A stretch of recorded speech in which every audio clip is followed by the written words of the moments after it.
There's a 4,000 stars, each one representing 100 men and women, equating roughly 400,000 who lost their lives. A wall of honor that's there. And obviously seeing Lincoln in the background here, in Washington, people saw the founder of our country and the great savior of our country in terms of slavery. Nestled in that is this generation's chance to say thank you to the generations that were started because of the solemn sacrifices that took place with Washington. We read about that in the Revolutionary War. And then obviously in Lincoln, we lost 700,000 men fighting. Standing up against those tyrants that you just visited and killed 12 million men in the period of 1938 to 1945. So we honor those men today. When we walked in, there was a group of World War II veterans on that bus. Some of the remaining veterans that served during World War II are still alive. We were able to come down here and pay their respects to those men and women who sacrificed. Many of them lost their lives back 70-some years ago when this happened. When you think of World War II, it was a global war.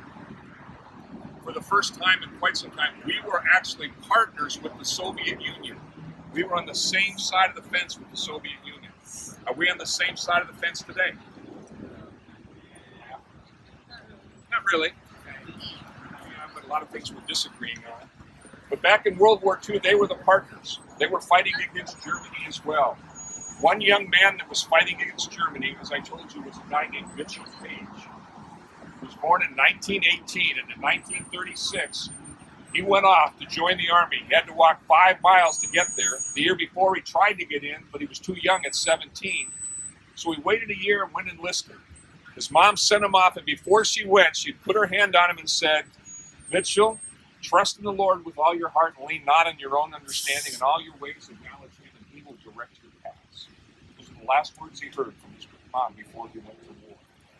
Well, he went to war, and he was in charge of a machine gun unit. So we had 25 other guys, and they were responsible for working with the machine guns.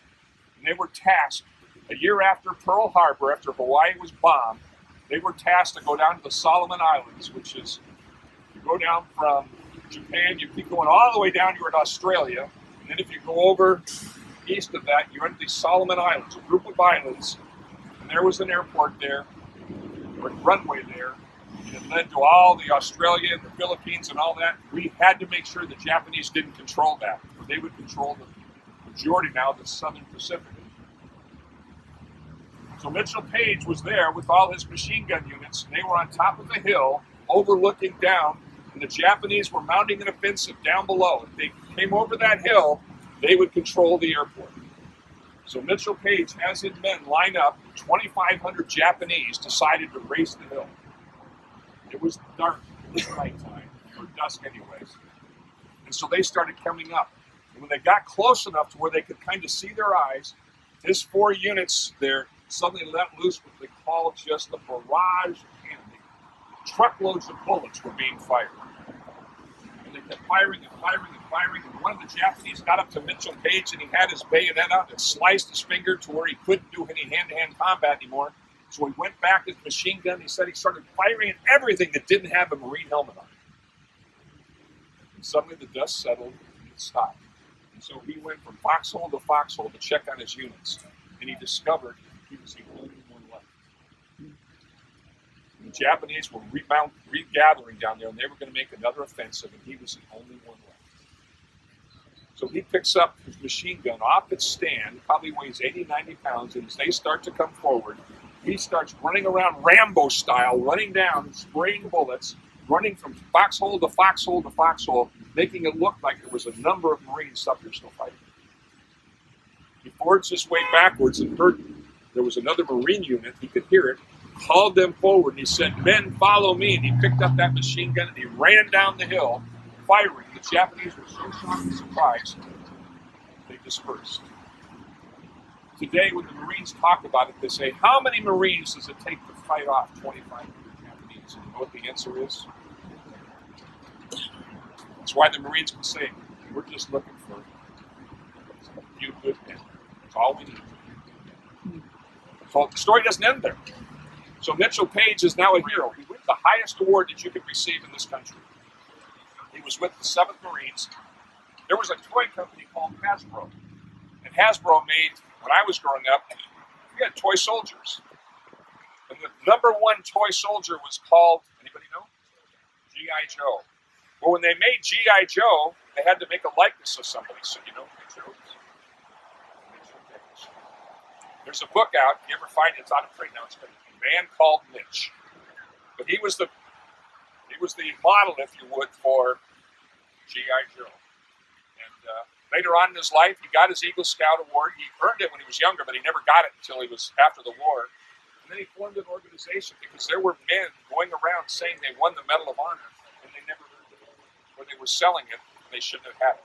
And so he formed an organization to protect the honor of the Medal of Honor winners.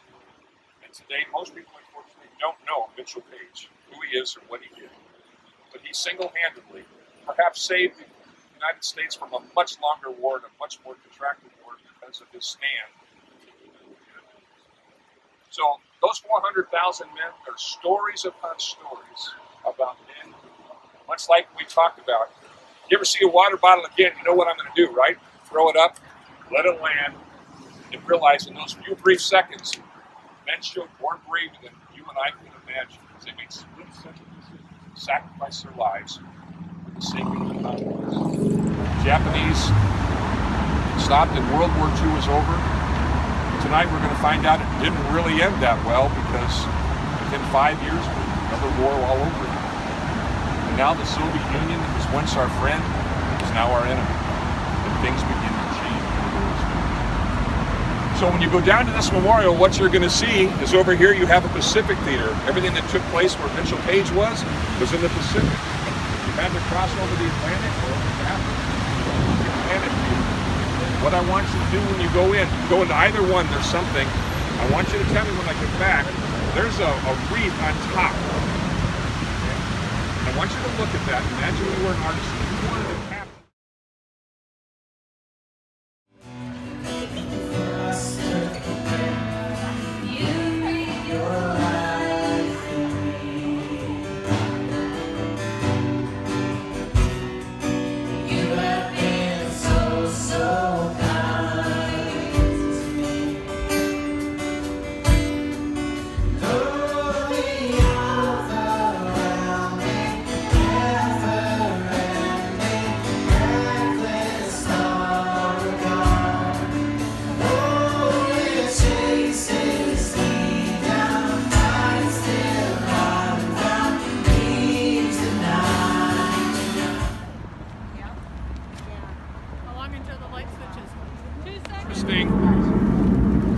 You guys have figured out where my life, where I come from on most things and what I think about.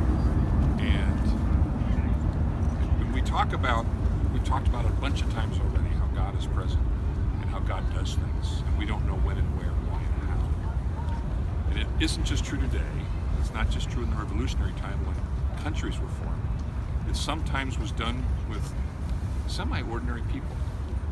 One of those, 1922. So it wasn't part of any original plan because he wasn't even born yet. We know that he was involved in freeing the slaves. Perhaps you don't know that he lived a really hard life. He only had 1 year of formal education. So you guys have gone to school way more than Abraham Lincoln ever did. And yet when you go in there and read the things that he wrote, this guy's pretty smart. He had a great sense of humor. One time he was out on the campaign trail and someone said, "You're just a two-faced liar." And he said, "Two-faced? Do you think if I had two faces I'd wear this one?" And people laughed at him, and so it was really easy to get along with Abe Lincoln. He was very likable. When he was older, a little older than you, he decided he wanted to get married. So Mary Todd was available, and he asked her to marry him, and then he got cold feet. He said, maybe getting married is such a good idea, because Mary Todd come from money. She was used to having nice things. He was raised in a log cabin. He never have nice things like that. But a friend of his convinced him it was a worthwhile institution, so he got married. And they had kids. But then they lost some kids to typhoid. And he was in the White House, and it devastated Abraham Lincoln. He wasn't sure how he would survive. In fact, during his presidency, he had the body dug up twice just so he could see his son again. After he won the first election and he was reelected, Mary Todd Lincoln said, "It's a good thing he won because I've already spent next year's salary on clothes." Her inauguration gown back in the 1860s cost $2,500. She was also a bit of a proud woman. There were some people, in fact, the night they went to Ford's Theater, they asked Ulysses S. Grant, the general, to join them. And Ulysses S. Grant said, "Absolutely, I'll attend with you, Mr. President." And then Mrs. Grant found out, and she said, "No way are we going to go spend an evening with Mrs. Lincoln." Mrs. Lincoln was a woman that when you walked in the room and you didn't stand because she was present, she made you feel like you were less than important. She kind of stuck up her nose at you. And other women didn't want to be around. Sometimes people would make comments about Mrs. Lincoln and how hard it must have been that evening to deal with. And he goes, "You should stand in my shoes. I've had to do it for 15 years. So it was very common that he was laughable, took things light and easy, but deep down in his heart, he felt things. Gettysburg was a big battle in the Civil War. But the battle before that was a battle of Chancellorsville. At that time, the Union force outnumbered the Confederates 2-1, and we were supposed to wipe them out. We lost badly. And Abraham Lincoln, after the loss of his son, after the loss of Chancellorsville, biographers sat down and basically said, "At that point, I realized I had nothing. And it was at that time that I gave up my life to Christ." It was the very end of his life.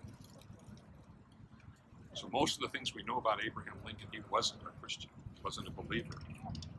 He believed being very practical. He wanted slavery to end. He wanted to save the Union.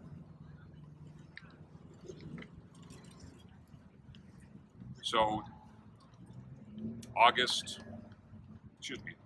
April 1865, the war ends. April 15th, Abraham Lincoln is assassinated. In March of that year, he writes the second inaugural address, 30 days before he dies. And he answers this question for you kids. He says, "What do you do if you're in 9th grade and you're 3 years away and now you got to start thinking about SATs, but you don't know what school you're going to go to? Or what if you're a parent and you're thinking, I need to make a little more money. Do I change careers? Do I change jobs? How do you know? What school should I go to next year? Or do I even go to college? Or should I get a career? Or what do I do? What do I do? What do I do?" And Abraham Lincoln faced that in the Civil War. He goes, "Some people say the Lord is on the north side." In the north were anti-slavery. Certainly God would support that. And he said, "Yet others say God is on the southern side." Robert E. Lee had Bible studies. I shared that with you. He was more concerned about souls than he was about winning battles. And he goes, "Certainly God must be on the side of a soul winner." So Abraham Lincoln says, "Whether the Lord is on the north or the south," he goes, "I don't know. But I know this one thing, that if I choose to be on the Lord's side, I'm always on the right side." So if you can figure out in your life, what does the Lord think about these things? And then just follow him. Then you don't have to worry about whether you're on the Lord's side. I started this by saying, the Lord interjects himself in history. In New York, in New Jersey, there's a train station. And when immigrants used to come in, they landed at Ellis Island, and then they'd go over to the train station, and they might travel all over the country. In that train station, a young man was standing there. And he was in that train station, and he inadvertently stepped down, and he got stuck between the doorway, or kind of like a hut there, and the metal that was, the concrete that separated from the track, and he got wedged in there. And a train was coming back, And if he stayed right where he was going to get squished and squashed and dead as a bug. And suddenly, while he was contemplating the fact that his life was going to end, somebody reached down, grabbed his arm, and yanked him out of there just as the train went by. And you'd say, whoa, that's kind of miraculous. But you know what's even stranger about that story? You know who it was that pulled down and saved Robert Todd Lincoln, the president's surviving son? Abe Lincoln.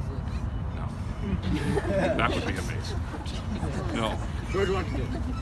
It was John Wilkes Booth's brother.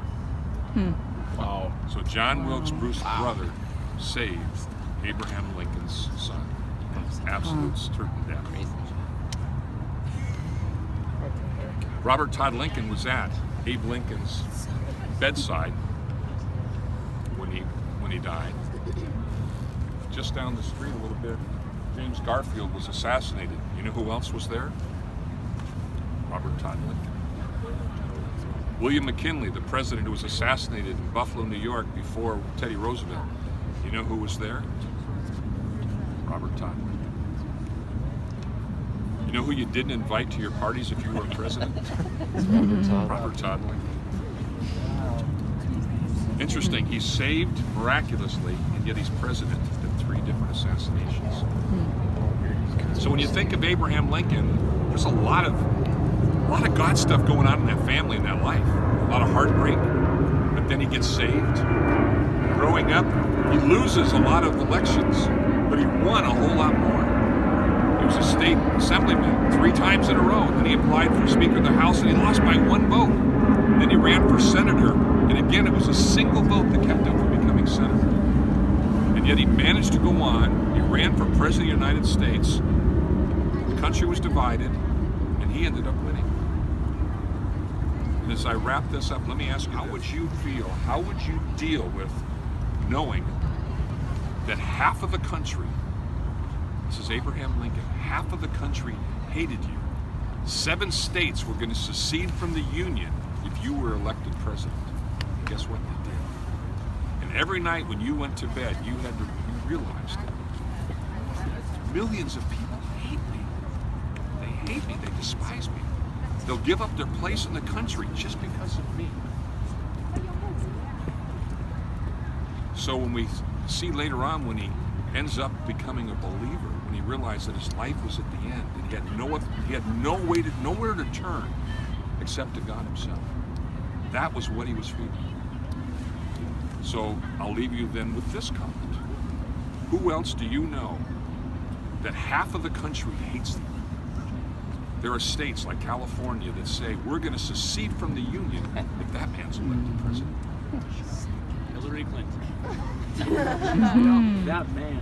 No, that man. Who is it? Trump. So when you can say whatever you want, it's not a political discussion.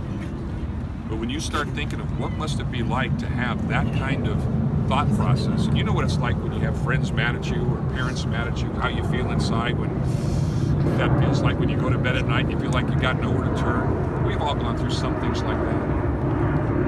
So when we heard the other day, and we'll do it tomorrow, whatever day, when we go pray for the president, like that pastor did, it's not just because it's the right thing to do, because the scripture tells us to. But I want you to, when you remember history, you remember Abraham Lincoln, I want you to remember this was a real person, a man that had a heart just like you do, that cried, that ached to see his son again and again because he lost him. And that the president we have today is a man with a real heart that has to go to bed every night thinking that half the country hates me. Whatever bravado he wants to put on the screen when he's talking about the news and so on and so forth. Every night when he lays to bed, there's no one there but him, his mind, and God himself. And that's when God does things that only God can do. And that's why we pray for our president. Because that's when God does miracles. What does it mean? I don't know yet. But that's when God does his miracles. One hand is an A and another hand is an L. You know, sign language, it's not. It may look like that, but it wasn't designed. And I know that fact because Daniel Chester French, the sculptor who put it together, broke one of the arms when they brought it in here to have it assembled. And they had to recast it. He used one of his own arms to recast it. And so when talking about it, he said how we did it, what it was, and that A and the L weren't part of the plan. It just happens to look like that. On the back of his head, there's no magical image back there. There's nothing spooky or mysterious. It just doesn't exist. But people often say that it is. And lastly, and this one is true, underneath the Lincoln Memorial is another basement that's every bit big as the memorial itself. And they have all kinds of things down there. Now it's like catacombs, but they're planning on opening it up again. So you'll actually go to another memorial underneath the memorial. And that'll be kind of cool. Kind of like National Treasure. Suicide, top man. That ended kind of like the war in Europe. And then in September, the Japanese surrendered too. So now that's over. One of the things Japan had done was when they, that little island chain, they actually marched over the boat over into China, and then they began capturing as much of China as they could, far north, all the way down along the eastern side of China. And they captured a lot of it. Well, we wanted to put an end to what Japan was doing, so our friend during the World War II was who? Who was one of the big powers? It was our friend. Soviet Union. We negotiated with them, and they said, "I tell you what, if you'll help us put an end to this, we'll give you what you want." And they said, "Well, we'd like to take over Manchuria, which is the far northern end." We said, "Fine, you can have Manchuria." So that's what the Soviet Union did toward the end. They took Manchuria. At the bottom of Manchuria, there's this little peninsula that stuck out. The name of that peninsula was Korea. Not north or south, just plain Korea. And so they said, well, that little peninsula, we'll take care of the north side of it, and you can take care of the south side. And that was a historic line at the 38th parallel. Well, come in 1950, all of a sudden, those people in the north started marching down toward the people in the south. And all of a sudden, we had a problem on our hands, because now we have communism advancing. Now our friends aren't our friends anymore. So the United Nations, which was formed at the end of World War II, 22 different nations got together and said, we're going to stand up against that. And so the United States was the key member, and we stood up against North Koreans, as well as the Soviet Union, against this obvious aggression. And the war went on for 3 years. Y'all heard of Douglas MacArthur? Yeah. Famous general from World War II. And he got really prideful. It's kind of like, oh, I told you you can make choices anywhere you want to, but what can't you choose? What do you think? So here's Douglas MacArthur's choice. I'd really like to end this Korean war here. I think I'd like to nuke them. Now, what would be the consequence of a nuke? So what do you think exactly? So what do you think President Truman said to that? No. And so what's the consequence to Douglas MacArthur if the president says no? What does he say? Get out. Get out of here. You're fired. So Douglas MacArthur's fired. Great idea, but the consequence was he lost it. So now we're coming in there. Now at this very time, this is again 1950. So you've got to figure most of the men that are fighting are 25 years old or so, 1950. So they're born around 1925. Well, down in Biloxi, Mississippi, there was a young black boy. His name was Jesse Leroy Brown. He lived in a very poor part of town. They had no running water in the house, no indoor toilets, indoor plumbing. And so you can imagine he didn't experience a lot of freedoms or a lot of privileges in life. But he always, whenever he heard about planes, saw a plane, something, he said, one day I'm going to fly a plane. And they said, Jesse Leroy Brown, there's no way a young black man is ever going to fly a plane. And rather than listen to them, he kept saying, no, I'm going to fly a plane. And he went to high school. It's about the size of Gabe. Sitting. Oh, I was going, we lost him? That's why he doesn't. I was like, wait, what? So about that size, and he was a great football player. In fact, he got a scholarship offered to him. And then he said, well, I want to go to Ohio State. He said, Ohio State, that's a white man's college. You can't go there. You need to go to a black school. He said, no, I want to go to Ohio State. So he applied, and he got a scholarship to Ohio State. So then when he's graduated from Ohio State, he says, I want to become a pilot. I'm going to go to the Naval Air Force Academy. The naval, he wanted the naval flight academy. They said, Jesse, no, doesn't been a pilot. I've never been was graduated from the naval academy. He said, I could do it. Well, he applied, he got accepted. Then he graduated. So he's the first black naval pilot. All of a sudden, he's got command of the group of men. And they really liked Jesse Leroy Brown. You see, Jesse Leroy Brown was a man of character. He said what he said, fulfilled his promises. He remembered what he promised for as long as he needed to. So if he said, I'll never do this, he never did. He said, I won't do this for a month. He remembered he couldn't do it for a month. A man of great integrity, and he was also a believer. And he lived a life that people wanted to emulate, wanted to copy. He was a very well-respected man. So during this Korean War, when the North Koreans started marching down, there was a group of Marines, about 7,000 of them. They were being surrounded by these North Koreans coming down. And so the call went out and said, we need some air cover to give them a chance to escape. Well, the only people that were close enough were Jesse Leroy Brown and his crew. But it was a foggy, cloudy kind of weather. And so the only way you could get to drop bomb cover so they could escape was you had to fly below the clouds. If you fly below the rain clouds and all that, you're visible. If you're visible, all the anti-aircraft gun can shoot you. So there was a risk involved. So now Jesse Leroy Brown had a choice. I can risk my life and my team's life to save these 7,000. Or I could say, no, the weather's not really a good choice here. It could end up in a disaster. We can't help. What does Jesse Leroy Brown choose?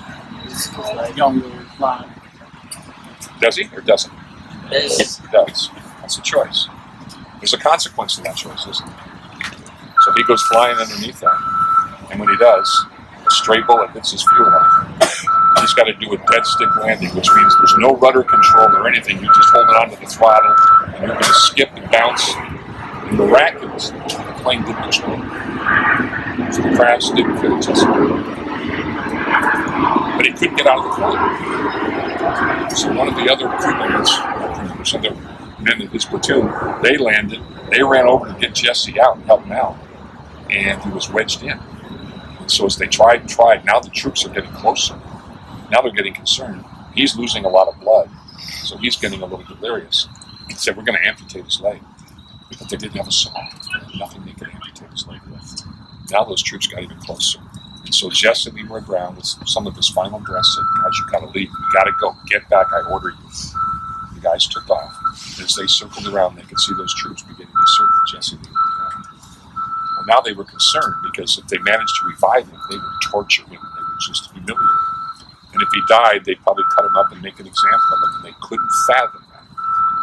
So they had the kind of bombs that incinerate everything. So they decided they were going to give Jesse Leroy Brown a fiery funeral. And so as they flew around and they got close, in response to his faith in his character, the men, before they would willingly drop those bombs, they all said the Lord's Prayer together.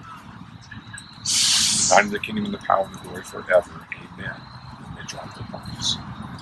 And it gave Jesse Leroy Brown fight. When the men got back, of course, everybody was very distraught. They had an award ceremony, and he won the Distinguished Cross of the Flying Ace Award that naval air pilots can get. He got that. But then the Navy went a step further. Remember, he's a naval pilot. So he's not a seaman. He's a pilot. This was the very beginning of the war, so it's not like he had a huge history. Remember, you only get one chance to be good. And Jesse Leroy Brown made the choice, suffered the ultimate consequence. And when the Navy came back and saw the heroism and the leadership and character of this man, they named the ship after Jesse Leroy Brown called the USS Jesse. You can go to Amazon today and put in Jesse Leroy Brown and look up all about the ship and the kind of life this man lived. So you'll read, you're going to go walking down that aisle and you're going to see country names on the left. You're going to see a statement on the top and it says, our nation honors your sons and daughters who came to the end of people they didn't know and of people they never met. And then at the very top it says, freedom isn't free. And those are all great sayings. Freedom isn't free. Someone pays the price. And that's kind of way out there. But it doesn't happen unless there's people like Jessica, unless there's people like Los McGinnis. Maybe someday in your life you'll have to make a choice and a decision. It may not be a life or death, but there's a consequence that people will be blessed or not blessed based on the things that you do. So when you're up there looking back and seeing those 19 different soldiers there, they're stainless steel soldiers, and they're representing what it's like in rice paddies and working with it. In the very top, again, that freedom isn't free. Someone pays the price. And then on the far wall there, it's 2,500 people representing the kinds of people that were helping and assisting during the Korean War. 3 years later, it was a ceasefire. It was in 1953. So you got 63, 73, 83, 93, 2003, 2013. So you got 60 years later, 65 years later right now. And all they've had is a ceasefire. There was never an end to the war. Donald Trump went and talked with Kim Jong-un, talked about the end. They were thinking now's the time to end the Korean conflict. Maybe really truly to end that. It hasn't happened yet. Who knows what will happen this fall. That's one of the things Donald Trump is trying, President Trump is trying to accomplish. End. So you're going to go down and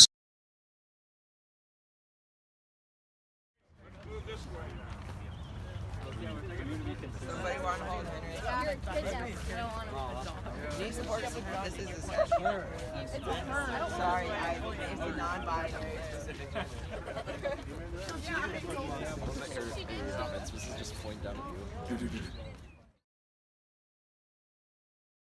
Who's the bigger kid?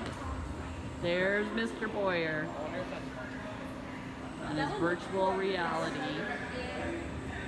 Hopefully he doesn't get sick.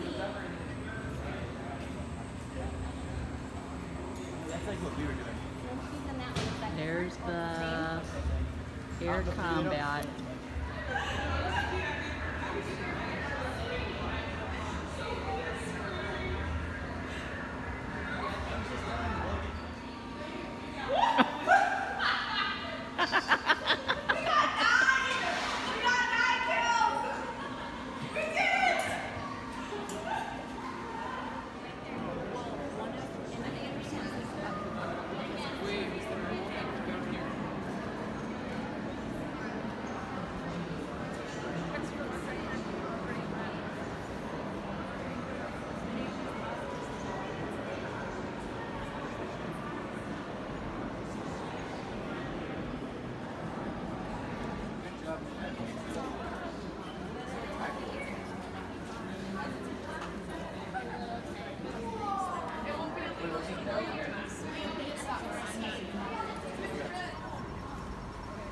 On their way over to the Air and Space Museum and hopefully food.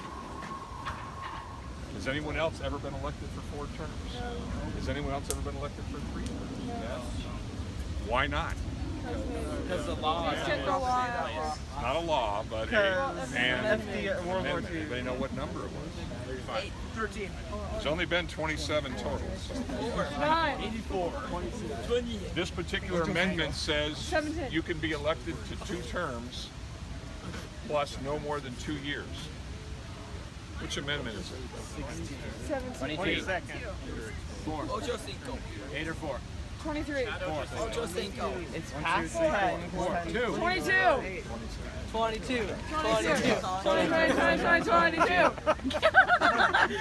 I captured that special moment. Oh my gosh.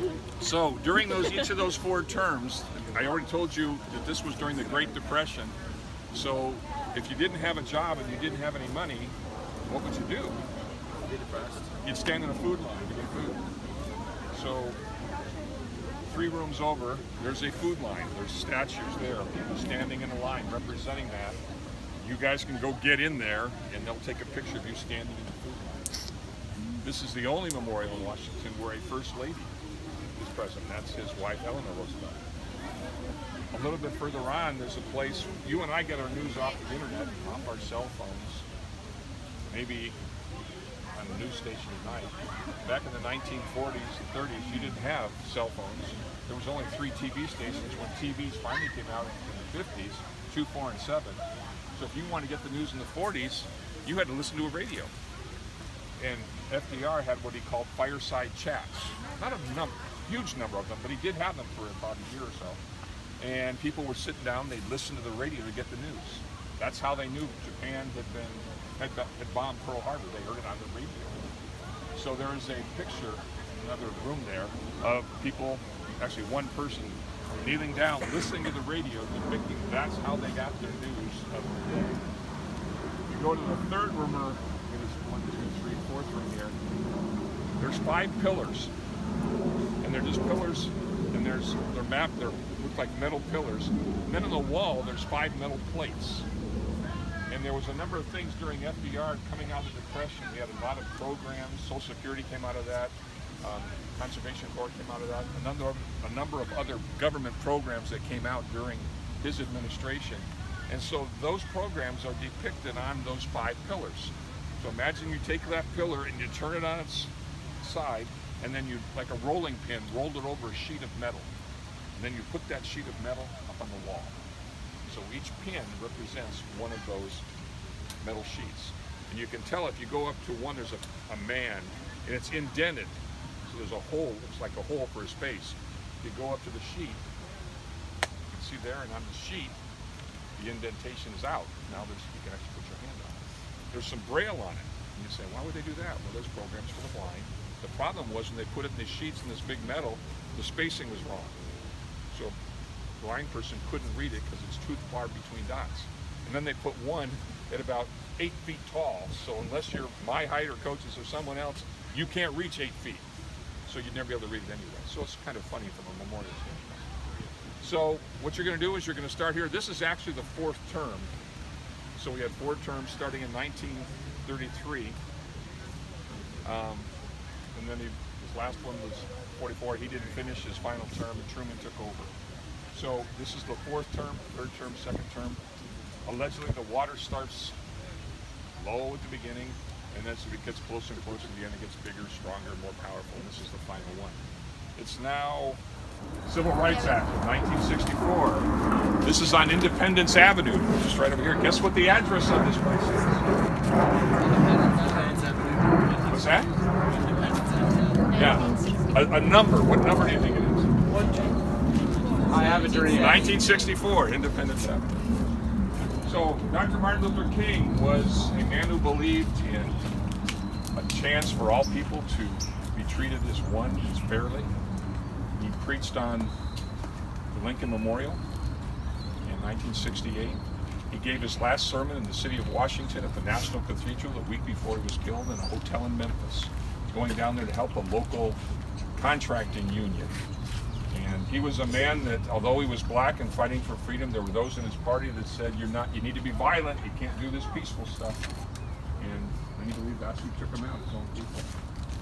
So the memorial here, though, particularly, he gave a speech, the I Have a Dream speech. He talked about a mountain of despair and a stone of hope. So imagine a big block, a big mountain, and you and I are there, we're the freedom fighters, and we carve out right in the center of that block, just 2 straight lines right down. And we all get together behind it, and we push that block through. So now there's this mountain, and then there's this big opening that we just opened up because we pushed that big block through. So you have this mountain of despair, and now we push through, and we have this stone of hope. So if you go over there, so you can see right in front of you, that's the stone that we just pushed through. Back here, you see that mountain.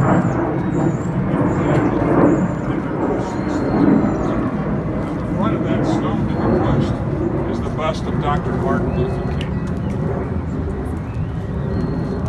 When I first came down here the first week when it was open, there were people that complained about all kinds of things. One of the things they complained about, he's a Baptist minister, and there's no mention of God anywhere on this memorial. That's political correctness. They don't want to use God in a political scene. Second thing there was that about his face, a lot of Chinese money went into building this thing and paying for it. Chinese marble, no less. And so originally it looked very, very Asian. And now what they've done is they've made the lines a little better so he looks more African American. But there was some contest about that, some debate about that. But he was a man that was ahead of his time. He believed in freedom, had freedom marches, went to jail for the rights to stand up and be heard. He did it peacefully. He went on long marches with people. He walked the talk. And the consequence of living that life was he lost his life. And so our country has memorialized him, the only non-president, the only African-American memorial. So go see the Stone of Hope. And then as soon as you're done, you can walk along the side here.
Which is made from chickpeas with garlic and olive oil. There's another dip here called za'atar. It's made from hyssop with sesame seeds and olive oil, and it's also used to season stew.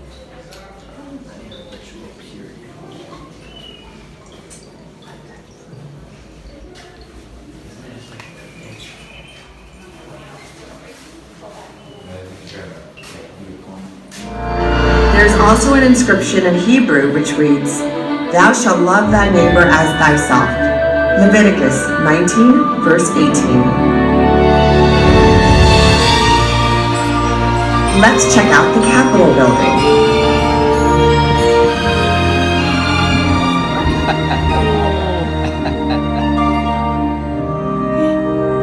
God with us, Isaiah 7, verse 14, and a copy of the New Testament can be seen in this painting of the early settlers.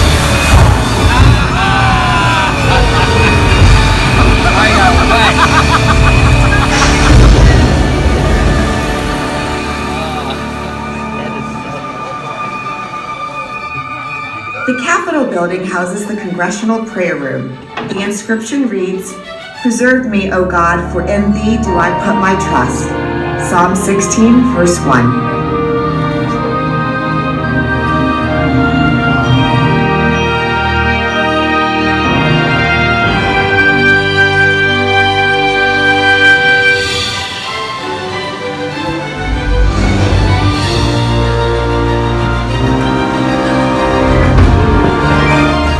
In the Jefferson Memorial, we find a reference from Psalm 145, verses 17 through 19. Indeed, I tremble for my country when I reflect that God is just, that his justice cannot sleep forever.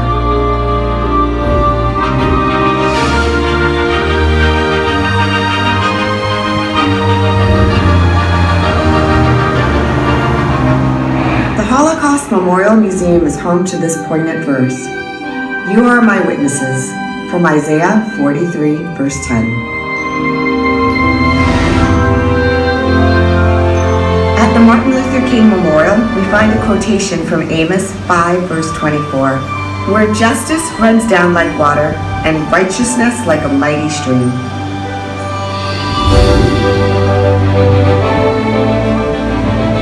The Confederate monument in Arlington National Cemetery includes the words of Isaiah 2, verse 4. They shall beat their swords into plowshares and their spears into pruning hooks. At this cenotaph to Major Butts, the inscription reads, "Greater love hath no man than this, that a man lay down his life for his friends." John 15, verse 13.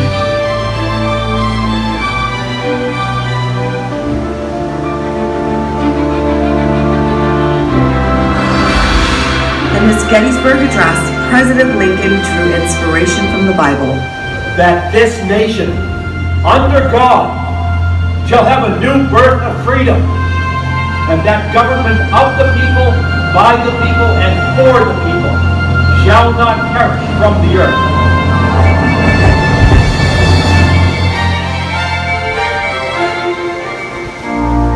Laus Deo, or Praise be to God, is carved into the very tip of the Washington Monument.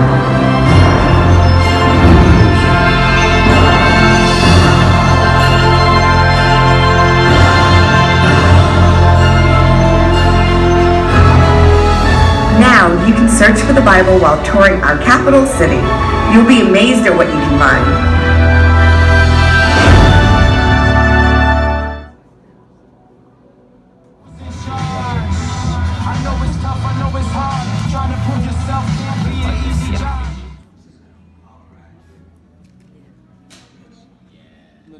Nadu Caledo on the left side.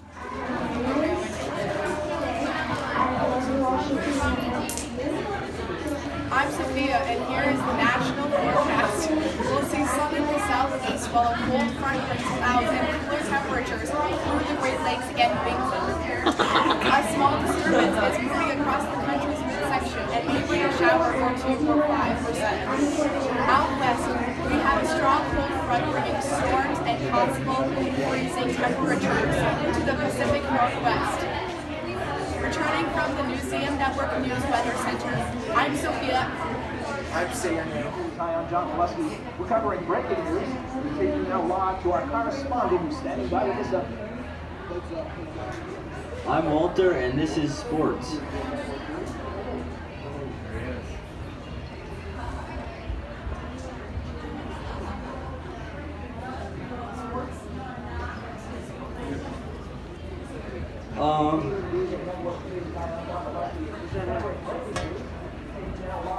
Make America great again.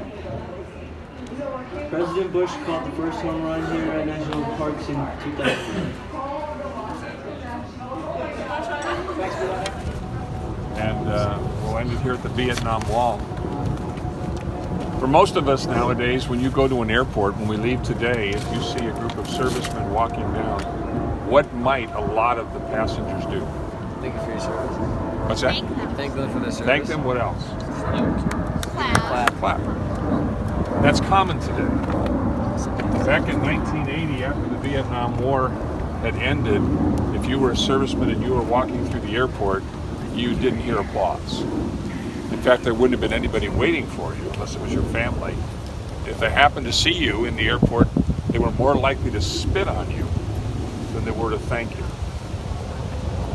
It was a war that was not popular. Today we see unrest in the country. It was worse in the 1970s. There were college campuses that were having riots, and the police were called out. Kent State University was the most popular one, and a number of students were killed. So we had a huge uprising in the country. Hollywood was against it. Some Hollywood actresses were going over to the enemy side to communicate with them, while our men were out fighting against them. A lot of men came back and they had a lot of post-PTSD, PSTD, whichever way that is. Post-traumatic stress syndrome, there we go. That was common then. You saw a lot of movies coming back then. You saw Forrest Gump. You saw Sergeant Dan. You know, he had it. He was trying to deal with it, his alcohol and all those things. A lot of them lost limbs. A lot of them were exposed to various kinds of chemicals that were used. And so all those things were going on all at the same time. So from this period of 1959 to 1975, this war was going on. It's probably the only war the United States has ever lost. Because when we pulled out in 1975, the North Vietnamese came in and quickly took over. So all that fighting, and there's roughly 58,300 men listed on there who lost their lives, and we know their names during the Vietnam conflict. So it's a war that had a huge impact on families, multiple generations. Families that served in World War II now had their sons going to Vietnam War, and it wasn't the same kind of war. It was torturous. We had pictures and examples of men, but the bamboo traps and stepping in them and all the things that would happen when those bamboos, the things they would put on the tips of them. Just a lot of awful, ugly things. So by 1980, people were just still up in arms, and someone said, we've got to do something to heal the nation. Again, almost like today, where you say, what's going to make the nation stop hating? What's it going to take? So they held a contest about a memorial to honor those who served. That was their solution, and a little 19-year-old Yale architectural student, Maya Lin, submitted the design and plans, and it was very simplistic.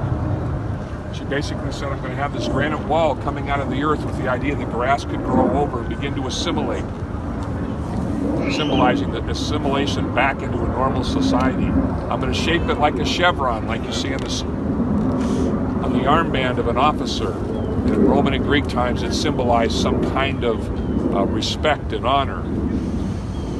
They said, and then we're going to list those names on that wall. And when you see those names, when you guys go down there now and look at a name, you'll see yourself in the reflection. But if you look at the name, you'll be a blur and you'll be able to read their name. If you focus on yourself and you see yourself and you can see it, the names will be a blur. So it's all about a focus. And the country said, we're going to stop looking at ourselves. We're going to move to the background. We're going to be the blur. And we're going to start paying attention to those that lost their lives. And so this memorial encourages you to do that.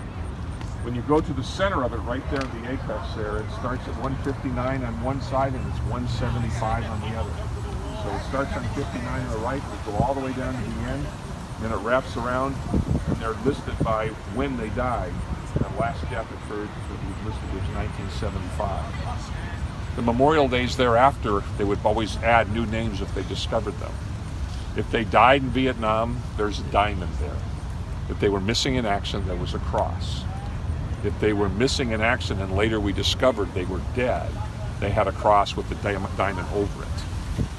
And there's not many of them, but if you go to the right side there, about 8 panels over, you start looking, you'll see some of those D's and crosses where they thought they were just missing and later discovered that they had died. Well, that wasn't enough for the country. They said, oh, we want something a little more memorial-esque. So they added this memorial part right here, the 3 soldiers. It's multinational. They've got their weapons, but they're looking at the wall. The idea was, if you can imagine them telling a story, saying to the guys that have lost their life, hey guys, we know you gave your all. You get to rest now. We got your back. So we're back here. We've got the watch. You guys rest. We got you. That was added. And then a number of years later, about 12 years later, they added the Women's Memorial because 25,000 women served during Vietnam. And there was 8 that were killed. And so there's a Women's Memorial down here to honor those 8 and then the other 25,000 that served as well. So this was a time that was, I know today when you think of our country, how do you get into the service? Back when I was a young kid growing up, they had a draft. You'd get a notice in the mail that says, you've been drafted, show up here and report for duty. Well, the end of the 60s and going into the 70s, they stopped that and they had a lottery. It was a one-shot deal. So when I was 18, they put all the numbers into a jar and on national TV, they pulled out a number from 1 to 366 and they read it out loud. And then they pulled out a date. Actually, they pulled the date first. So for me, they said February 24th. And then they reached on the other side and pulled out a number. And my number just happened to be 266. If it had been 1 to 75, I could be on the wall. The only reason I'm not and didn't serve was because my number was too high. They didn't take me. And that was it. They said, you're done with your stuff. And the next year they did it again. And then thereafter, they abolished the draft completely and the lottery. So today it's a volunteer army force today. So, does anybody know of someone who died and they know where they were raised and has their name? They know who they are and they want to see them or find them? If you ever come back here and you do, you see the lady with the red purse there. She's looking at a book. And you can look up any person's name. If you know the city they were from, you can find them and it'll tell you where they are on the wall. And then you can go look it up and they do rubbings with their names and send them home.